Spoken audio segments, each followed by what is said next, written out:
2020년 5월 19일 오늘의 이슈를 살펴보는 이슈체크입니다.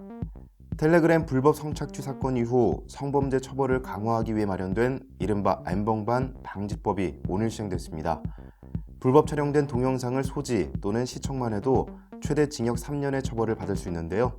오늘 이슈체크에서는 성폭력 처벌법 개정안 등 N번방 방지법 시행에 관련된 내용을 살펴보겠습니다. 조재휘 기자와 함께합니다.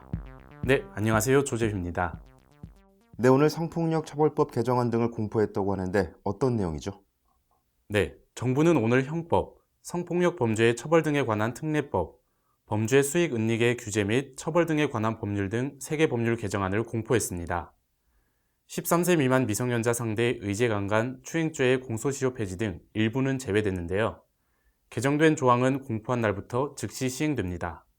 그렇군요. N번방 사건으로 성폭력 범죄 처벌에 대해 많은 사람들이 관심을 가지고 있습니다. 처벌은 어떻게 이루어집니까? 네, 지금까지는 아동 청소년 이용 음란물을 소지하는 행위만 처벌 대상이었는데요. 이제는 성인 대상 불법 성적 촬영물을 소지, 구입, 저장, 시청하면 3년 이하 징역 또는 3천만 원 이하 벌금으로 처벌합니다. 네, N번방처럼 성착취 영상물을 제작하고 유포하는 것에 대한 처벌은 또 다르다고 하던데 어떻습니까?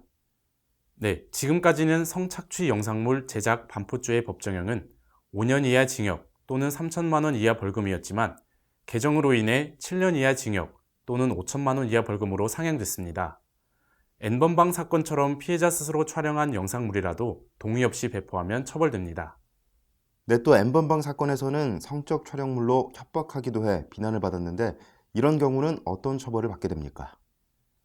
성적 촬영물을 이용한 협박은 1년 이상의 징역, 강요는 3년 이상 징역으로 가중 처벌됩니다. 기존에는 형법만 적용 가능했지만 개정 법률은 성폭력 처벌법 적용도 가능하도록 한 것입니다. 네, 이번에 미성년자와 관련된 연령도 조금 바뀌었다고 하는데 설명해 주시죠. 미성년자 의제 강간 기준 연령이 기존 13세에서 16세로 상향됐는데요. 이에 따라 16세 미만 미성년자와 성관계를 하면 상대방 동의 여부와 무관하게 처벌됩니다. 다만 13세 이상 16세 미만의 미성년자에 대해서는 19세 이상 성인이 범죄를 저지른 경우에 한해 처벌됩니다. 13세 미만 미성년자 대상 성범죄의 처벌도 강제추행 법정형에서 벌금형이 삭제돼 5년 이상 징역형으로만 처벌하는 것으로 강화됐습니다. 네, 설명 잘 들었습니다.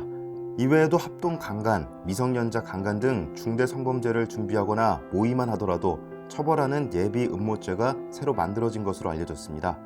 디지털 성범죄에 대한 처벌 규정이 확실하게 정해진 만큼 가해자에게 엄중한 책임을 물을 수 있을 것으로 기대되고 있습니다.